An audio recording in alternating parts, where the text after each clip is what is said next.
আজকে হচ্ছে একদম দেশি রান্না, যেটা হচ্ছে আমার গার্ডেন থেকে লাউ শাক তোলা। এই তো রান্নাটা শুরু হলো। হ্যালো মাই লাভলি ভিউয়ার্স, আসসালামু আলাইকুম সবাইকে। তো প্রথমত চলে আসলাম আজকে কি কি রান্না করব। আজকের ব্লগটা হচ্ছে আমি ডেইলি রুটিনের একটা ব্লগ। তো প্রথমে গার্ডেন থেকে একদম ফ্রেশ লাউর শাক নিয়ে আসলাম আমি, যেটা হচ্ছে আমি লাউ শাক মাছ দিয়ে রান্না করব আজকে। আমার অনেক ভিডিওতে আপনারা দেখলেন আমি লাউ শাক যেভাবে রান্না করি।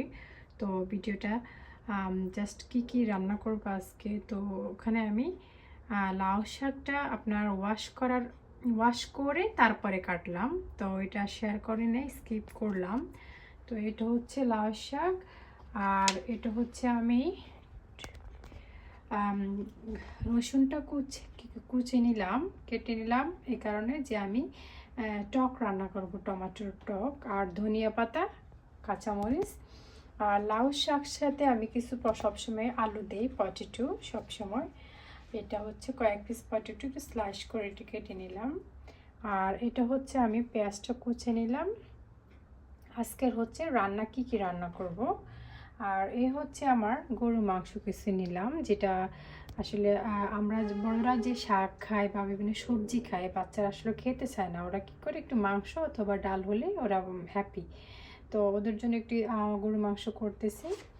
আর এটা হচ্ছে আমার স্পেশাল, যে আমি রান্না করব মাছের মাথা, লেজ সব দিয়ে শাক রান্না করব।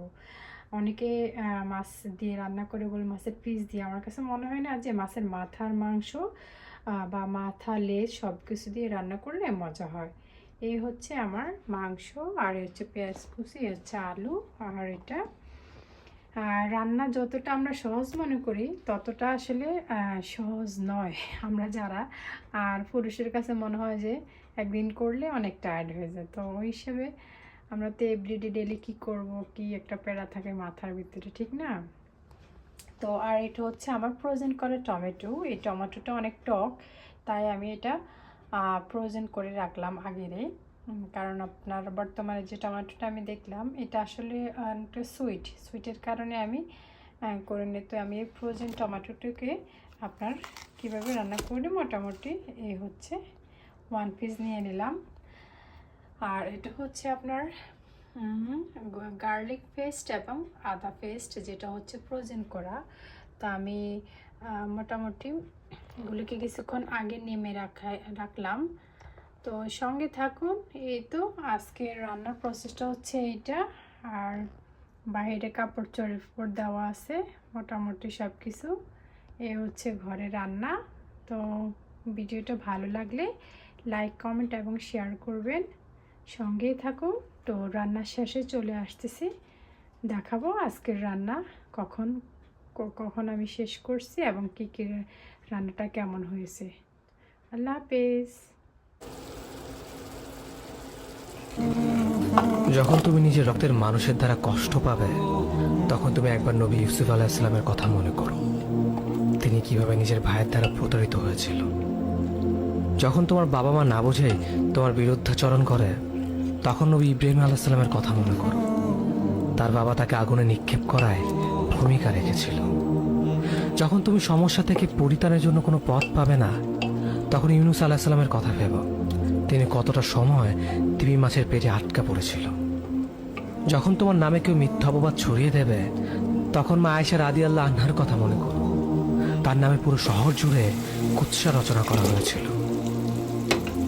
যখন তুমি অসুস্থ, ব্যথার যন্ত্রণায় কাঁদতে থাকো, তখন নবী আইয়ুব আলাইহিসসালামের কথা ভেবো। তিনি ভয়ঙ্কর এক ভাইরাসজনিত রোগে আক্রান্ত হয়ে তোমার থেকে বেশি কষ্ট পেয়েছিল। যখন তুমি দিনের কোনো বিধান নীতিতে যুক্তি খুঁজে পাও না, তখন নবী নূহ আলাইহিসসালামের কথা ভেবো। তিনি কোনো প্রশ্ন ছাড়াই মরুভূমিতে নৌকা তৈরি করেছিল।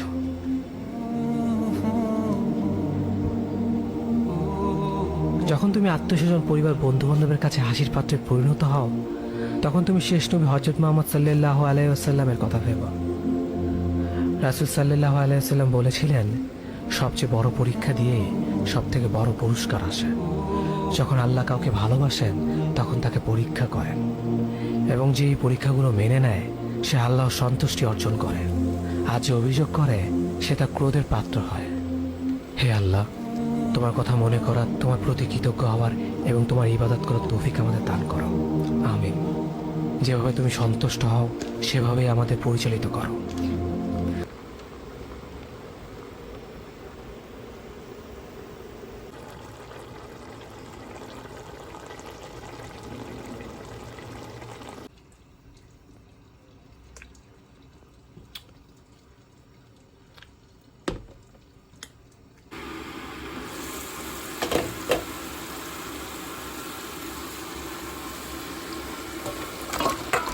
যাক, কথা বলার শেষ পরে আমার অনেকটা রান্না হয়ে গেছে। মাংসটাও বসিয়ে দিলাম। এটা হচ্ছে ফ্রোজেন মাংস। ফ্রোজেন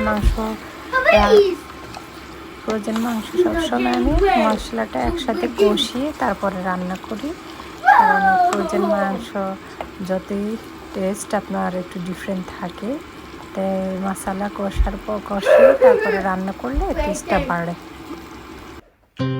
আর এটা হচ্ছে আপনার টমেটোর টক রান্না করি আমি।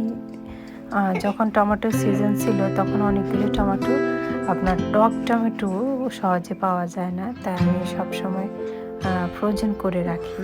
তো এখন কাঁচা টমেটো নামানোর পরে আগে সিদ্ধ করে নিলাম, পরে আমি পানিটা সেঁকে নিলাম, টমেটোর শসাটা ফেলে দেব, আর মোটামুটি পেঁয়াজটা কাঁচামরিচটা দিয়ে ভালো করে সিদ্ধ করে নেব, একটু লবণ আর তারপর হচ্ছে হলুদের গুঁড়ো দিয়ে দেব। আর এর মধ্যে হচ্ছে রান্নাটা শেষ করে সকাল সকাল তারপরে বাচ্চাদেরকে স্কুল থেকে আনতে যাচ্ছি। এই মাঠটা পেরিয়ে ওই লাস্ট প্রান্তে যেতে হবে, ওখানে ওদের স্কুল। সবসময় এই পার্কের মাঝখান দিয়ে অথবা মেইন রোড দিয়ে যায়, তো আমি সবসময় পার্কের ভিতর দিয়ে যাই, কারণ একদম মনে হয় জনশূন্যহীন কেহ নয়, অথচ যখন স্কুল ছুটি হয় অনেক মানুষ তখন দেখা যায়। এখানে আসলে সব কিছু টাইম টু রুলস, তাই সহজে মানুষ রাস্তাঘাটে এতটা পাওয়া যায় না। এই তো রওনা দিচ্ছি। স্কুল দেখা যাচ্ছে, সাদা কালারের বা হোয়াইট কালারের বিল্ডিং দেখা যাচ্ছে, ওখানে যেতে হবে আমাকে। এই তো সঙ্গে থাকুন, দেখতেই থাকুন। ভিডিওটা ভালো লাগলে লাইক, কমেন্ট এবং শেয়ার করবেন। এটা এক ধরনের ফ্রুটস, আমাদের এখানে হয়তো ওটা ভালো করে কেউ কিছু তৈরি করে, মধ্যে লাল কালারও আছে। এগুলো দিয়ে অনেকটা জেলি তৈরি করা হয়, একটু তেতো হয়, তারপর আপনার চিনি দিয়ে বা একটা জেলি তৈরি করা যায়। আসলে দেশে একটা জিনিস ভালো লাগে, প্রত্যেকটা আনাচে কানাচে ভালো এই সামার সিজনে ফ্রুটস পাওয়া যায়। এটা সবসময় দেখি। আপনাদের সাথে একদিন আমি মিনি একটা আপেলের গাছ দেখাবো। এই তো বাচ্চাদের নিয়ে চলে আসলাম, খাওয়া দিলাম।